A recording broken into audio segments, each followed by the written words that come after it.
Welcome to Real Talk Food Safety with Jill and Tia. We are so glad you're here. And you may notice that Tia is not in one of these little boxes, but that's because we have a real treat for you today. We are so fortunate that we have this amazing panel with us today because we are going to talk about transitions. We know in any process, the transition points are always the one that seem to be the trickiest. So today we're talking about the transition from school to work and transitioning into food safety. So if that's what you signed up for or thought you were showing up for today, then awesome, because that's what we're doing today. And if not, stay with us because it is going to be amazing as we get all of these insights from our panel. So if you have joined us before, you know that we love when you share in the comments, like where you're joining us from. And we always like when you comment along the way as well, because in just a minute, our panelists are going to be sharing, talking, and probably even asking some questions. So, all right, I'm going to flip this over so that I can make sure that I'm giving us all the information that we need today. All right, so if it is your first time joining us, we are Tia and Jill, and we are the leading provider for developing and growing technical leaders, teams, and culture in the food and beverage industry. And through this show every week, we just like to talk with other people in the industry and share insights on how we can do this because we are better together. This month, we've hosted a 4-week series related to onboarding and food safety and quality. And today we have our panel. And I'm not going to sit here and talk any longer because we have these amazing people with us that we want to get right to this. So welcome Carmen, Chelsea, Cameron, and Karuna. We are so happy to have you here because you are the next generation that is innovating and leading the next wave in food safety. It is a pleasure to have you with us today. Thank you so much. Thanks for having us. Yes. Awesome. Well, you know, there may be some people who are joining us today who haven't met you before. So how about we start with some introductions? And if you would share a little bit about yourself and maybe even how you found food safety, because everyone always has the most unique and amazing stories. So who'd like to kick us off today? I'll jump in. So, hi everybody. My name is Chelsea Tyus. I am currently a quality assurance manager at Beyond Meat. I've also been a regulatory affairs specialist, a quality technician, and I just recently in 2019 got my PhD from LSU in food science, specializing in food chemistry. I am from St. Louis, and I found food safety and food science by wanting to be a chemist and hearing that it was too general of a background, and people were coming out of school and they weren't specialized enough and they just were working in labs and they were unhappy. So I wanted to find a way to specialize in it. Somebody told me about food science and that you would always have a job. And yeah, it served me very well.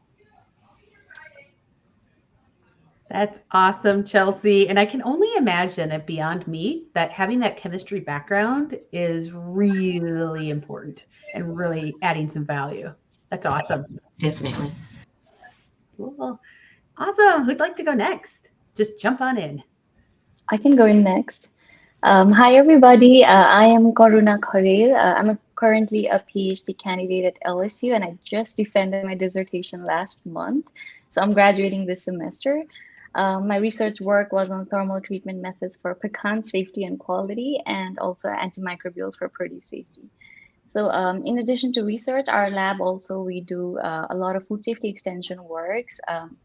Like right now, so I'm in the middle of doing a compost training here on the farm, and it's going pretty exciting here. So I'm very excited to be here on this session today and looking forward to sharing my experiences and learning from my friends as well as I'm transitioning myself into the professional life. So getting on to the second part of the question, how did I get into food safety is, so my initial plans were actually to go to the medical school. That was my plan since early on. But as I started preparing for it, it didn't really ignite that spark in me. And it was then when I joined some food science classes, because there were like entrance classes and those kind of things where you could just like test the waters, like how food science are. And as I knew about the subject area, everything was like so exciting, like how is this apple turning brown? How when we bake foods, like what's the aroma? Like there's like so much chemistry behind like the food we eat. And so all of these things, it really I started loving this area. And I come from Nepal, so I'm originally from Nepal, and it's a developing country, so we have a lot of food safety issues there. And at that time, when I was in my third year of undergrad, we had a lot of like issues with coliforms in pasteurized milk, and a lot of adulterated foods, done intentionally for like profiting for the business and all that. So that was when I started learning about food safety, because food security is one of the major concerns in countries like ours. And then I learned about food safety. So since then, I've been very interested in this field, and I have been continuing my career in this area. And that's how I got into food safety, actually. That's incredible. Thank you, Karuna, for sharing that, because, I think sometimes our lens, if like, I'll pick on me, right? I grew up here in the US. And so sometimes my lens can be a little bit smaller than thinking about everything outside of here and what happens. And so I love the perspective that you bring and share from that. Thank you. Awesome. I'll go ahead and go next. Hi, everyone. My name is Cameron Bardsley. I'm currently working as a research food technologist at the USDA ARS. I work at the Fruit and Tree Nut Research Unit in Byron, Georgia. So I do food safety, and my focus is on pecans as well. And I dabble in other things like peaches and other things. So I got into food safety. I did my undergraduate degree at Brigham Young University in Utah, and I was signing up for classes, and my mom suggested that she had heard through some other people that this intro to food science class was really interesting, and you get to eat a lot. They bring a lot of food in. So as a undergraduate student, food is a big driver. And so I, of course, signed up for the classes and really enjoyed listening to those lectures. I thought this was a really good path that I could choose for my career path. I can't say the chemistry was something that drove me to join food science, probably the opposite. I really enjoyed the microbiology aspect, and I worked in a food safety lab on campus and really enjoyed working there, testing products and doing research. And so I decided to continue my education. I got a PhD from Virginia Tech, and then did a postdoc at the University of Florida on food safety. And I really enjoyed doing the food safety research and working with growers and people in the produce industry. Yeah, that's awesome, Cameron. And I love just the practical side. Like you said, as an undergrad, like doing something in food sounds good. Sign me up. And look at years later, here you are. That's awesome. Well, we are so happy to have you here. Thank you. Carmen, Hi. we'd love to hear from you. Yeah, so it's my turn.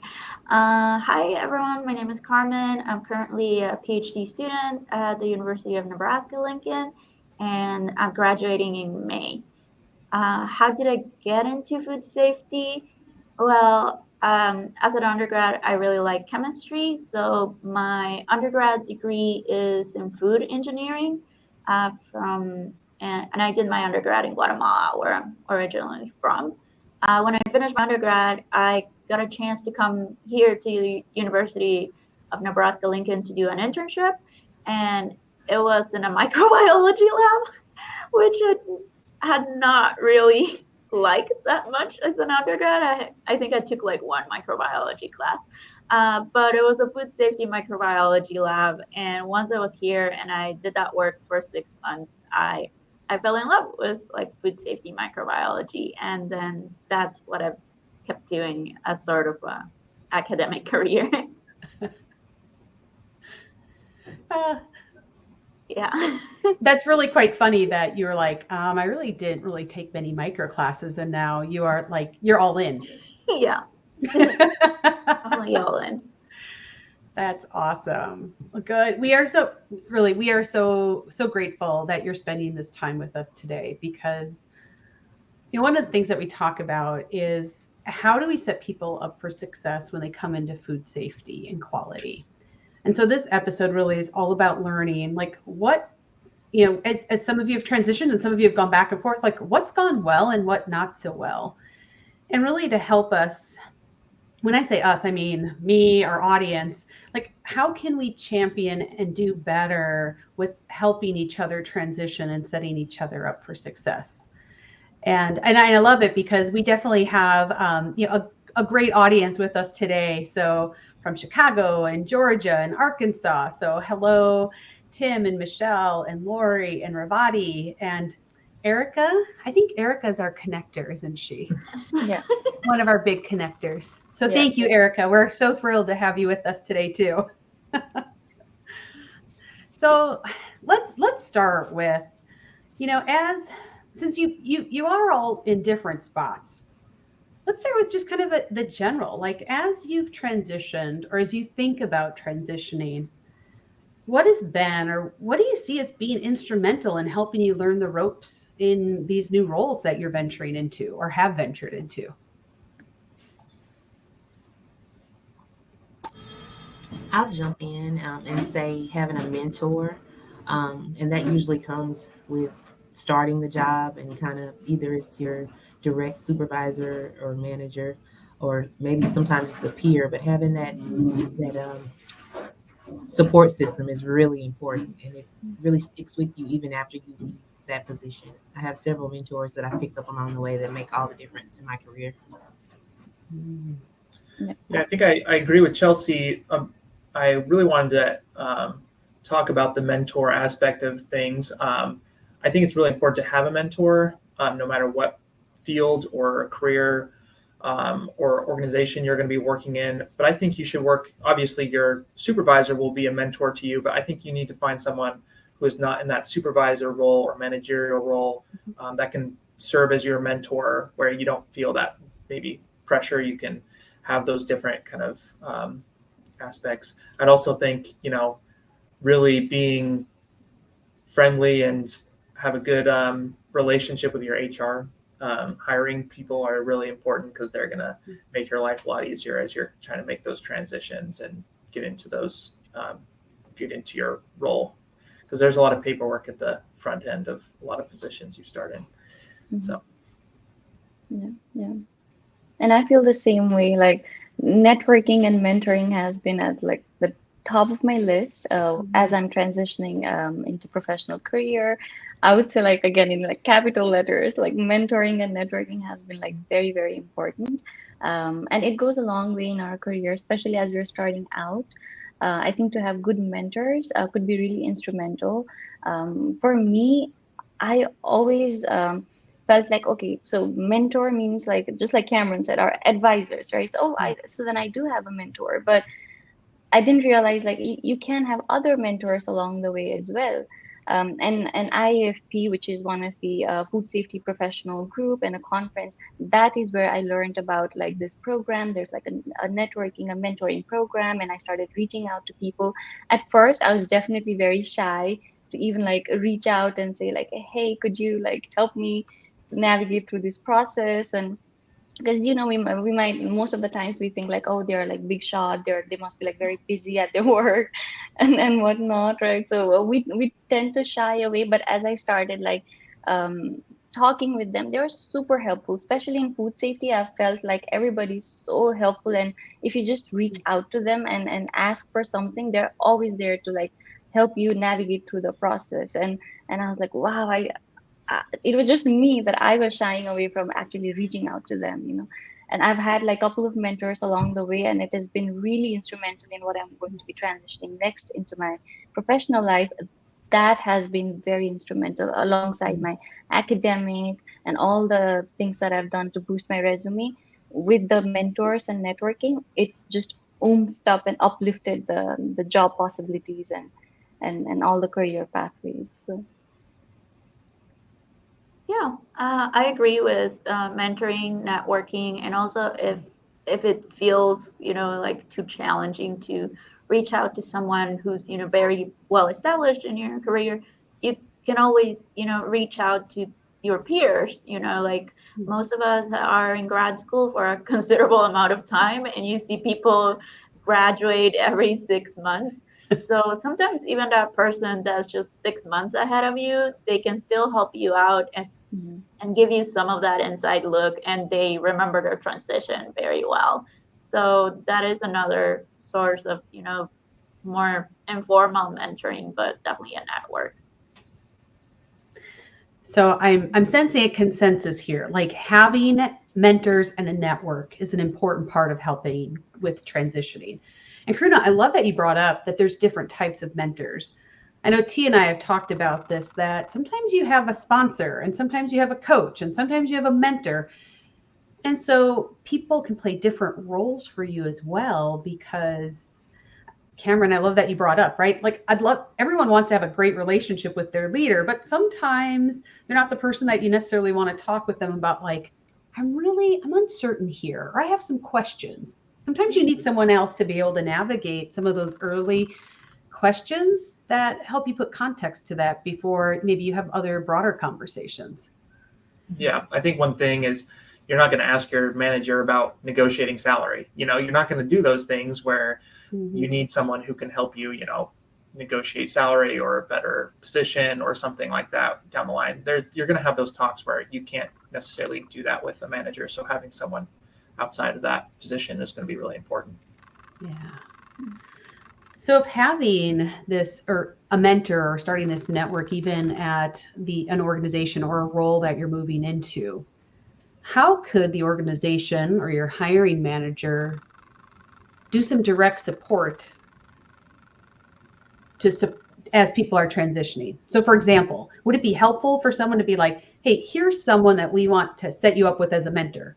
Is it something that formalized, or what have you found to really be the most helpful?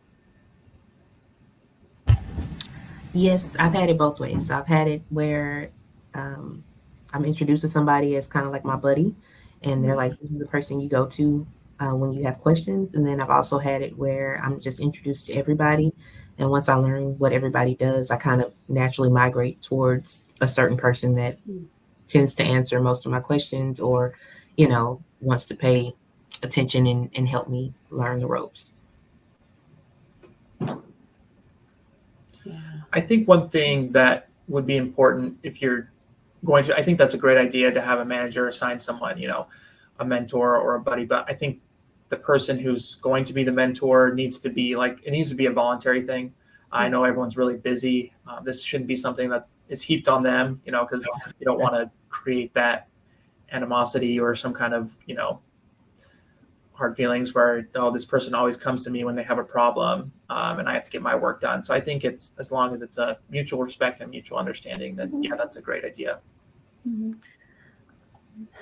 That's a great point, Cameron. And, we probably could do an entire show about mentors and networking, because I think there's always so much in there. Before we move on, though, we do have a question specific about mentors. And even as maybe you're starting a new role, like how have you found balancing your workload with developing mentors and connections? Because sometimes, right, food safety, there is always something else to do. There is always another task, another project pulling us. So what have you found helpful to make sure that you're able to still have those connections so that you do have support in helping you have success? Eat lunch with people.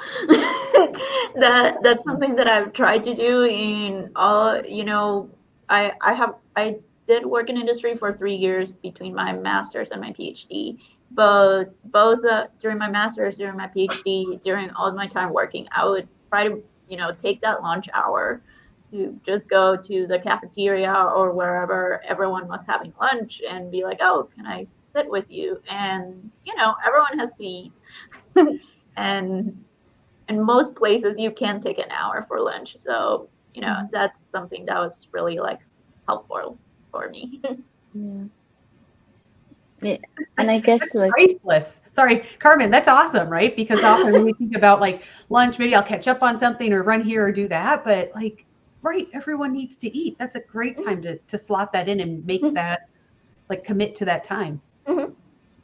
Sorry, Karuna, you had something that you wanted to share with us. The same way, like how Carmen said, for example, in our case, just like lunch or coffee, going for a coffee and talking about like the daily, like what are the problems we're going through, any help, or even for me, what has worked is just doing monthly emails or just a call and updating about our like what happened during the month or what were our challenges, or if you need some solutions, then you can ask that person, or sometimes it could just be catching up, because that helps to build a personal connection. Not necessarily every time it has to be like, okay, professionally I need this and that, but sometimes like building that personal connection also goes a long way, because then you can relate to that person, and you can actually like help mentor them properly, like once you start knowing them as well. So for me, like monthly calls, monthly emails, or video calls, especially if we are not on the same place, because these days after pandemic, again, like this virtual thing has become such a big thing, and it's become very easier as well. So those have really helped me to keep in touch with the mentors, despite like all the research hours or running through the classes. It could be sometime in the afternoon or in the evening as well, when we're just going back home, or after we go back home before cooking dinner. Most of the times we'll just like feel lazy and be like sitting there, but you can use that particular 1 hour just to catch up as well, which is going to be very helpful for your career later on. And then also, what I found helpful is just kind of cutting out time for myself. So, when the workday is over, whether that's 4 or 5, typically on my way home, I will call one of my mentors or they'll call me. And that's the perfect time to kind of have a quick 10 to 15-minute chat, just catching up, not necessarily about work, just what's going on in your life and kind of keeping up with people. And so that's what's worked well for me. And I work really hard to balance work and personal life because, as Jill said, there's always more work to be done, and sometimes it does get overwhelming. So you have to say, "I'm done looking at emails after 7, and I'm leaving at 5 today." So those kind of things. That's awesome. I think collectively, what I'm hearing is, it's if you make it a priority and you value it, you'll carve out some time in your schedule. And really, it's having that commitment for you to recognize how valuable it is. Love it. Yep. Awesome. Well, as we talk about mentors, we know that's one thing that you've identified, like, hey, that really is a helpful part of making this transition easier. And as you think about, having transitioned or thinking about the transition, what have you found that's been missing or perhaps challenging as you've transitioned?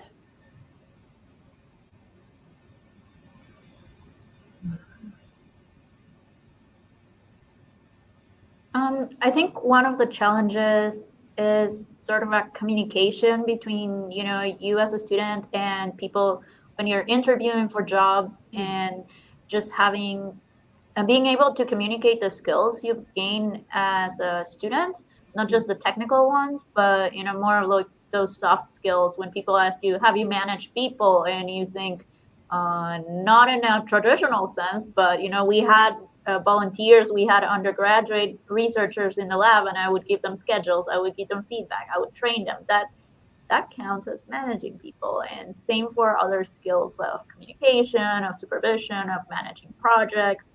And yeah, it helps as a student to know how to present those skills. And also it helps when hiring managers can keep an open mind, like, okay, yeah, this counts.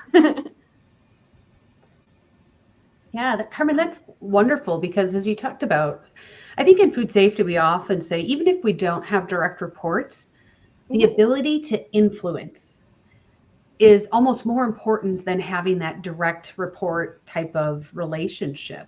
And when I think about, the things that you just shared, right? All of those things are things that transfer over as well. So having like like knowing that those skills that you've built are very valuable, especially as you're transitioning somewhere else, is really important too. That's awesome. What other things have you found that maybe have been missing or challenging? I would say new hire training, maybe. So, stepping in and getting your 1 day training and then being turned over into the job. And maybe you have a little on the job training, like somebody shows you, what they want you to do. But pretty much everything else is left up to you. So it's up to you to kind of jump in. And I often tell people, especially in the quality world, and I would say food processing in general, it's good to jump in, learn the acronyms, learn the language first. Like when people say, a little 4-letter number or word for a product, learn what that means. Learn the processes, and then it's important to learn kind of who does what and who you go to for what, because those are things that will quickly help you do your job and make you more confident in doing your job. Mhm. And as for me, since I haven't transitioned yet into professional field and I'm still like in grad school and looking for the transition, I can talk about the academic journey I've had in grad school. So the challenge that I had was, I think, like grad school can take so much of our time, right? Like with classes and research and assistantship works and we feel so much like engulfed with all of these works. So most of the times what I felt was like I was getting sidetracked, and although I wanted to apply for these internship opportunities, I would miss applying for them, or like I would keep it aside and like, yeah, I'm gonna apply for them, and then I would miss the deadlines, or always leave it just like that. So I was finding it hard to find that balance and start looking for career pathways. And it wasn't until like my almost like my final years of PhD that I finally started looking and applying for internships, and I was fortunate enough to get one opportunity to work as a food safety intern in United Fresh, which is now International Fresh Produce Association. And I got to work as a food safety intern there, so which completely changed my perspective of like, oh, there's this another set of career pathway that we can pursue apart from just the academic and industry side, and that really amazed me, and I had amazing mentors there who helped me navigate through that process too. So that's why I always encourage my friends that it might be challenging for you to like balance out everything, but also like try to find that time and start looking for those internship opportunities, and that opens up many career possibilities for us. And in addition to that, I think like conferences and being active in these professional group meetings, and throwing yourself just out there may not necessarily be in every time in the leadership roles, but also just being active by just being in the meetings, trying to connect with the people. There are like many opportunities there as well. So I feel that I wish I had started that early on, when I started the grad school, but at least I started like later on, as I was graduating. I think those things really helped me as I'm trying to transition myself to build that soft skills, organizational skills when you start working in those professional groups and in those like board meetings with the friends. And then looking for internship opportunities. I think they would like be a very good transition for you as we move along our journey. I think what's been challenging or missing, not necessarily missing, I think trying to find how, I wasn't ever sure, how does someone even get into the USDA, or how does someone even get into, food safety coming out with a PhD? Because a lot of the people I knew were just going straight into academia, or they would go do a postdoc. And then, so those were always my kind of, what was missing is just having that information of, how do I get involved in these things, or how do I find information, or I'm sending out this application, but who's even reading it? Is anyone even reading it? Because I feel like sometimes you send out these applications and you don't hear back, or you don't, hear anything. And so I think that's kind of the hard thing is, using those connections, that network you have to kind of gain that information and those insights. Well, and I think, Cameron, that too is really helpful, because I think sometimes companies, I think there's some awareness that we need to do a better job about that, about like, how do we help lay out what the path looks like? And, I chuckle when you're like, I send, an application in and it may get lost in cyberspace. We have no clue. But, what does that tell us even about an organization? So can you send a response and just let us know, like, it was received, or just kind of extend that courtesy, because our paths may cross again as well. And so sometimes it's nice to have that connection and just to know whether or not we're going to move forward or whether we're not moving forward. Just a response. Yeah. So, even as you think about some of the challenges that come up and the things that maybe have even gone well, what is it that you would hope that like your hiring manager would do to really make this transition smooth and set you up for success?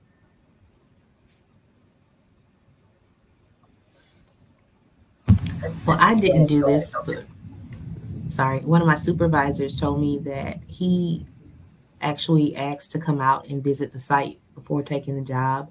And I thought that was so smart. I've never thought to, you know what I mean? If somebody offered me, of course, I would say yes, but I've never thought to ask a company that, upon interviewing and before accepting the offer, saying, hey, can I just come visit your site and check things out? So I just wanted to add that little tidbit. Yeah. That's fantastic, Chelsea, right? Because especially now, since we are doing so much virtually, I mean, if you're at stationed at a site, it'd be really nice to have a first impression and see what is it like to be at that facility? What does it look like? How do the people seem to interact? There's so much you can gain just from that first experience there. Yeah, I think one thing for me, some of the positions that I've gone into, whether that be internships or, actual positions I've gotten into, I get there and it almost seems like they're surprised that I'm there that day. Like, oh yeah, you're starting today. Okay, you have to do these trainings. Okay. Oh, you're already done with those trainings. Oh, okay. So I think they need to be, a manager should be ready, prepared, for you to enter, that position. They should have, a project in place ready for you because, we were talking about this yesterday. This is the time where you're graduating or you're starting this new position. You're really excited and you're really looking forward to doing something and want to make a big impact and you want to use all these things that you've learned.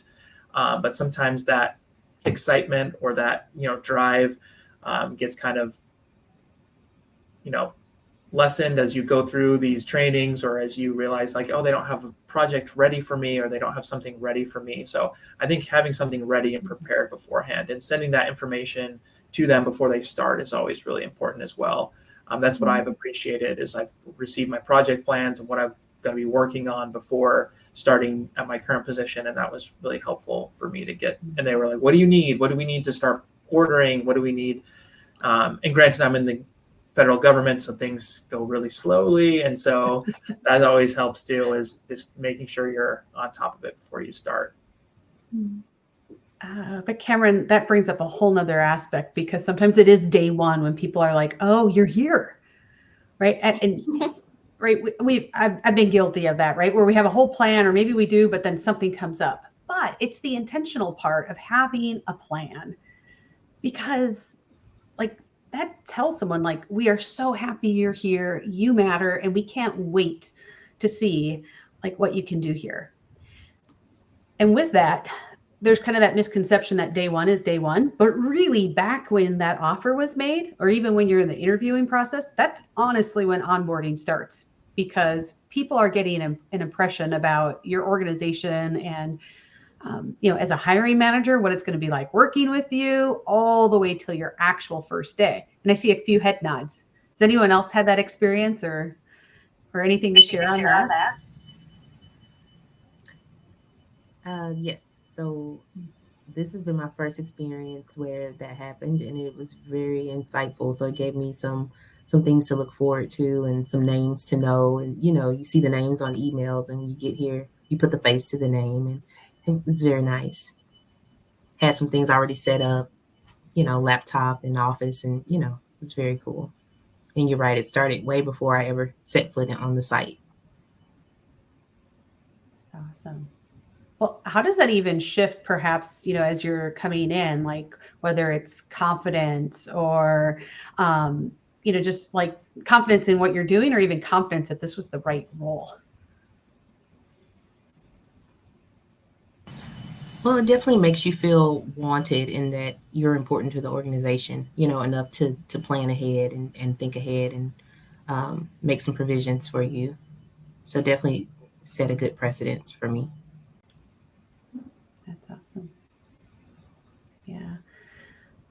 Are there any things that would be helpful for a hiring manager or a company to consider, as even as they're looking for, for new team members, that maybe it's something that you've experienced that you're like, oh, I'm not sure they were quite ready for this, or I'm not sure they really considered how this may play into, having me on as a team member?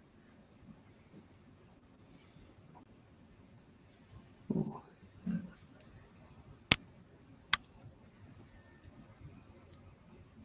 I know that's a lot of deep thought there. Woo. I didn't even know I would have That was a good one. everybody. A good one. Okay. I think culture fit is important.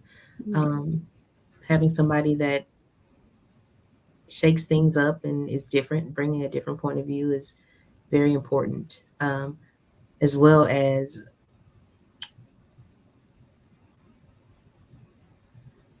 trying to think how I can say that.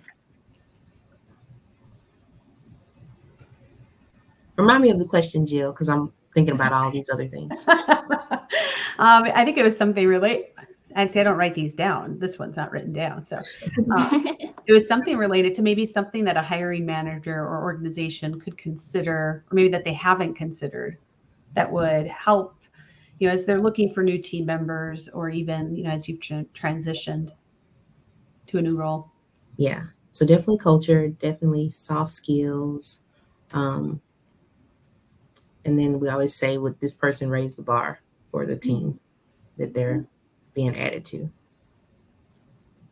Nice. Yeah, I would add feedback. Like when you're starting a new role, I think that's very important to, as you're trying to work independently and everything else, it's good to have feedback and be like, okay, we're gonna, check in with you after a month to see how things are going. We're gonna check in with you after 3 months to see, how you feel confident and comfortable in the position that you're doing, if you feel challenged, or if anything has come up that needs to be discussed before things keep getting worse or something like that. Yeah, I think one thing is these people need to really think about, when you're posting a job, you have the job responsibilities, which are generally fairly vague. They're not really detailed on what maybe the exact things you may be doing. And I think that would be really important to curate or put together some kind of list or things as you're going through the interview. Like, okay, this is what you're going to be doing. Like, these are going to be your roles within the first 6 months, and you find someone who best fits that, actual thing, or who would be interested or even willing to do those kind of things. I think that's really important. So you're not going into it kind of, oh, I was expecting to do kind of these kind of things, but I'm actually really doing this. So I think that's really important. I think those are great points. Actually, I learned from my friends like what needs to be expected later on. And I think also, I don't know how much in practice it is, but also having like a, what do you call them? Not a supervisor, but someone to guide you through the process once you're hired. Because in every job, like once we start, even though we know stuff about like food safety, or it could be in any field, we might know the details of the stuff that we're about to do, but in every place the culture might be different, and the way the processing goes, or all the processes might be different.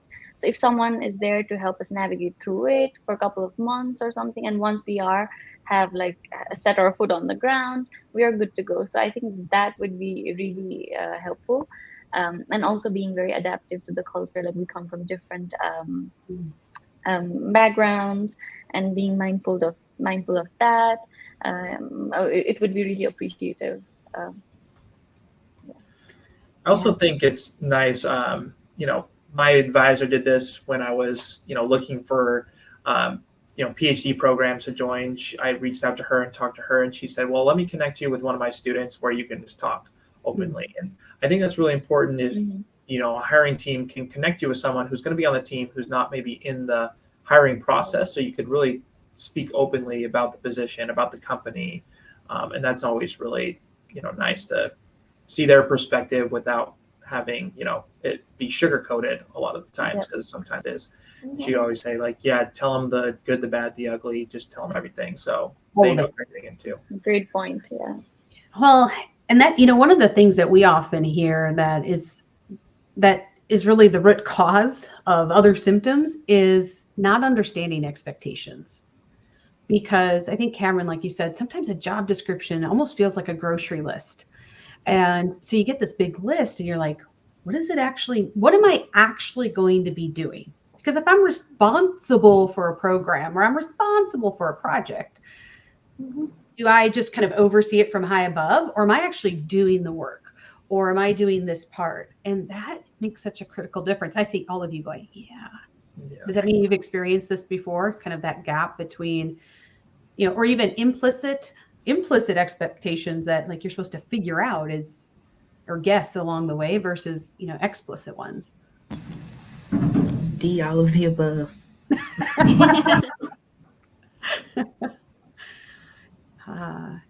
So with that in mind, like what have you done to be able to help get clearer on those expectations so that you can have a smoother start?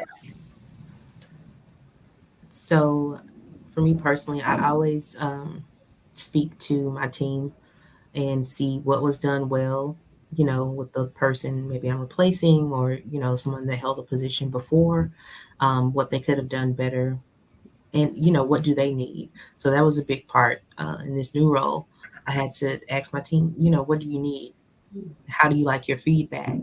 Do you like one-on-ones? Would you prefer them to be as weekly, or, by quarterly even, so just things like that, learning your team, learning what works. And really, once I learned my team and who does what, who excels at what, it was really, really easy to get everything going. Nice. Having those conversations, I think it's really important, because I would just like to share a very funny story here. So when I had just started my grad school, I came like right off the undergrad program, right?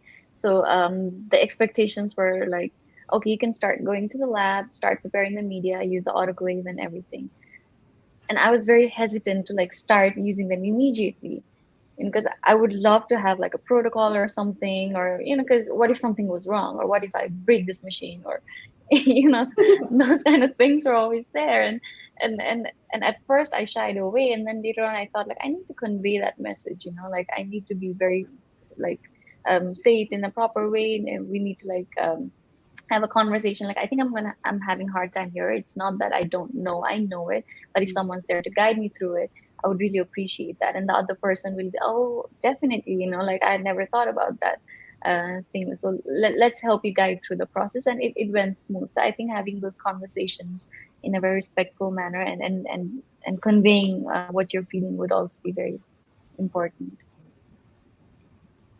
Yeah, Karuna, I love that, because sometimes we don't always ask for what we need, because we're not sure if it's going to come, like another part of the puzzle will come later and we just have to be patient, or, if after we dive in, maybe something will float up and we'll be like, oh, it'll all click. But really, having that confidence, like right, we all know ourselves pretty well, whether we realize it or not. And being able to say, I know I work well in this way, or when I have this, or if I have this type of support. and really being able to voice that, because the person on the other end isn't a mind reader either. Mhm. Yeah, I think that's Exactly. one of the concerns is sometimes we get into these situations and we don't want to ask these questions because we don't want to look incompetent. But I think, once we ask, I've been in those positions and I've asked, and I think you look better when you ask the questions. I think, um, instead of trying to figure things out, then you'll be more efficient and more productive when you just ask the question. And no one's really thinking that, I think everyone is very understanding when you ask these questions, especially when you're starting a new role. So don't be afraid to ask the questions and get the answers. So true. Mhm. Yeah. All right. Well, I'm trying to be mindful of time because I knew today would really fly by, and we have about 15 minutes left. So before we go into our speed round questions, so I'm going to kind of open this up, whether it's a piece of advice that you'd like to give someone who, yeah, yesterday when we did our prep, I shared this real world, right? I hate using that because we're all in the real world, and you are so highly accomplished already that you've been doing the real world a long time. But what advice would you give someone who's looking at making a transition, that you wish you would have known? Or perhaps something that you came to the panel today with and you were like, we didn't get to talk about this yet, that you'd like to share with the audience? Who'd like to start? I'll jump in here. I think my first job, my first real world experience was that, you're a scientist at your heart, right? So you live in this theory and you have all this data that you want to present and you have all this reasoning behind everything. And at the end of the day, a lot of times when you get to the company, they want the answer, they want it said with confidence, and they want to know how it's going to hit their bottom line. And so those aren't the things that we're used to always talking about. So learning to convey data concisely and clearly, and not at the PhD level, at maybe high school or so level, so that everybody just understands clearly, like, yes, we can do this because quality or food safety said it's good, or no, we can't because it poses a problem because of X, Y, and Z, and moving on from there. So that's what I had to learn: short and sweet with confidence. Nice. Mhm.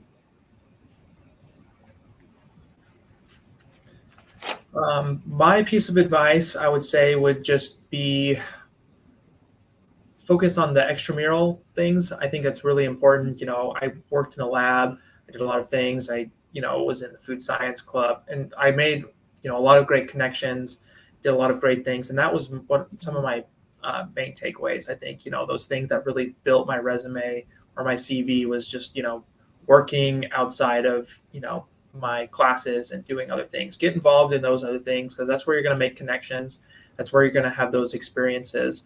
No one goes through and says, well, look at your GPA. Like, why didn't you get a better grade in, biochem? Or why didn't you, what was no one really asks me about my dissertation. Why did you use such statistical model or something like that? They more ask my experiences of, serving in other committees or working in other projects. So I think that's really, look for ways you can get involved in other things as well before you start.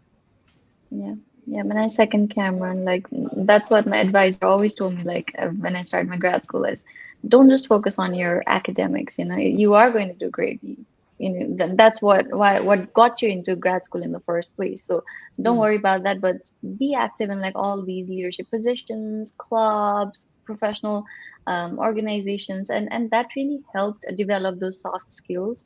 We might not know, but working in the team is so important because sometimes it can really be off if you don't know how to work in a team. If you're not a team player, you might be the most technical person there, but if you cannot convey those stuff or you are not good working in the team, that really sets So you off. true. So those kind of things are so important for the success. And mentoring, like look for mentors, don't shy away, ask questions. I've always told that to my lab mates and any friends as well, and again reiterate the fact: look for mentors, ask questions, and be active in any opportunities you get. Nice. Yeah. I guess my piece of advice and what I keep saying to myself right now that I'm going through this transition is that this is an important transition, but it's not the only one that I will ever do in my life. So yes, this first job that I'm gonna get after my degree is important, but it's not the only job I will ever have.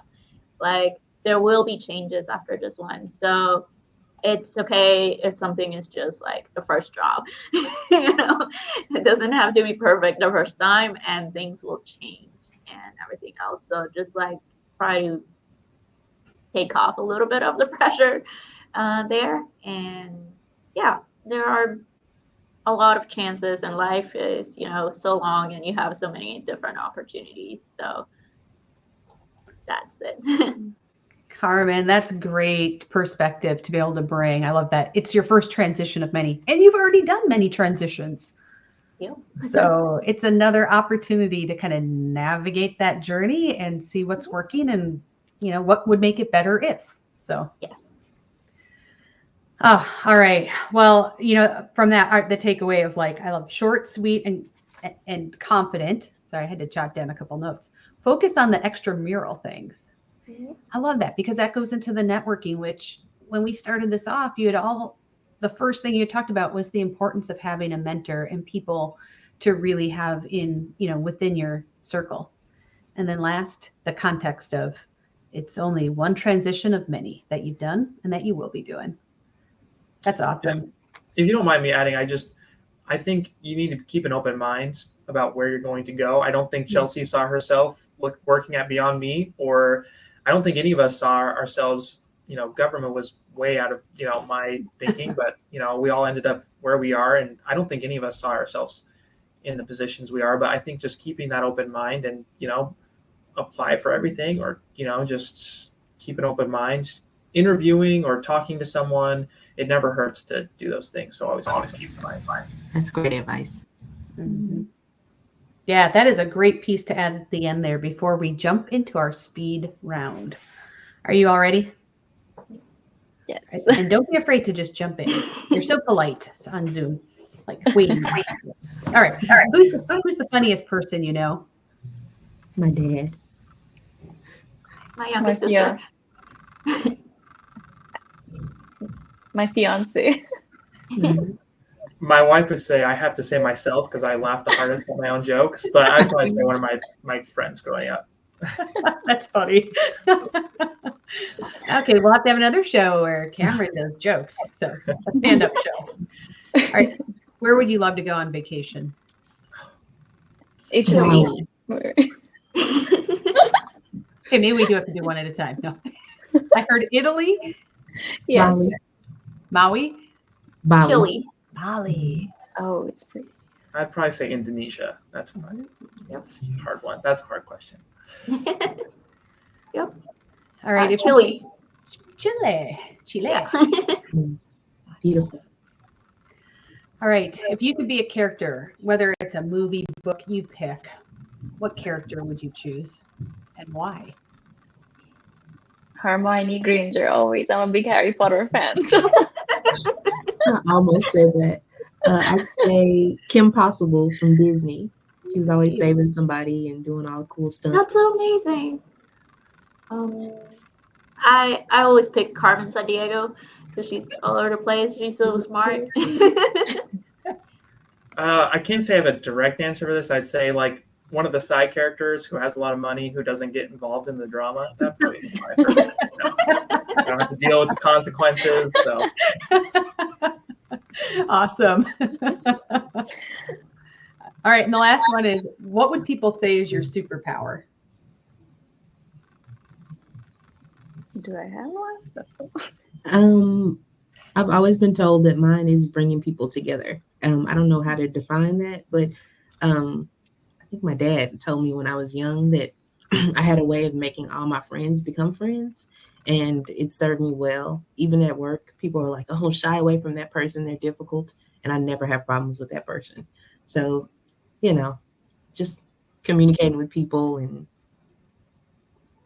I don't necessarily are friends with everybody, but I find a way to get along with most people. Awesome. Who else knows their superpower or wants? You can pick a superpower that you want.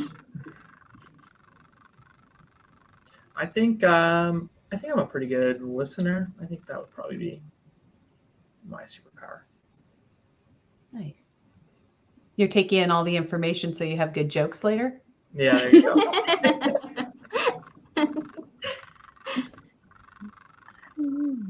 Karuna or Carmen, do either of you have a superpower you want to share with the audience?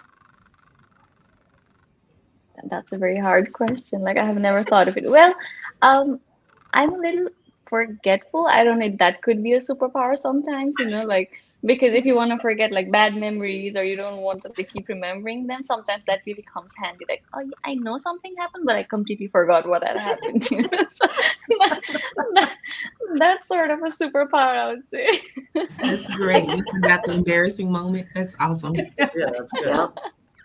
I guess my lab superpower is that I have a great spatial memory for where things are. So whenever someone lost something or can't find something in the lab, I'm like, they can text me. I can be at home and I'll be like, okay, that's in the second drawer to the right. So you're my Nice. best friend then, Carmen. Nice. That is awesome. Oh gosh. Well, thank you for sharing because we like to do something fun in this because food safety actually is fun. And we like people to see that.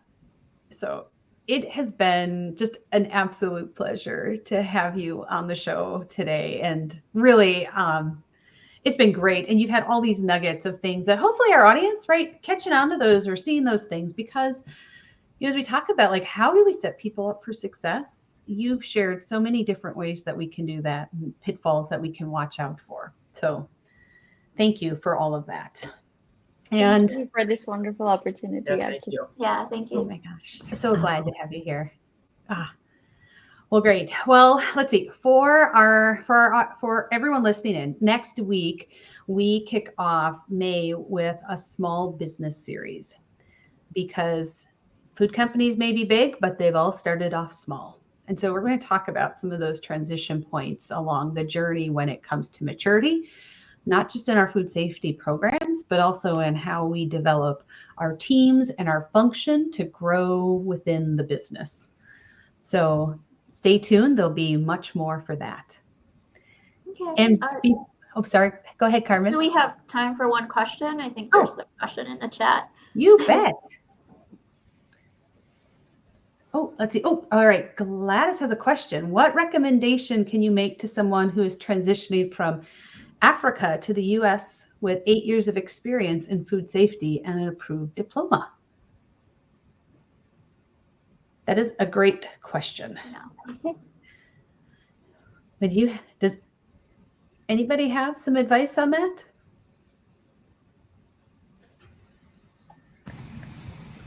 I've had friends transition, but they were students and they transitioned through programs, probably similar to Carmen and Karuna. I would say probably go for larger companies that take on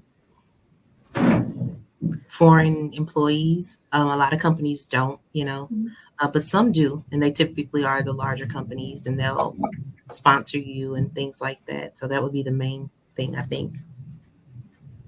Yeah.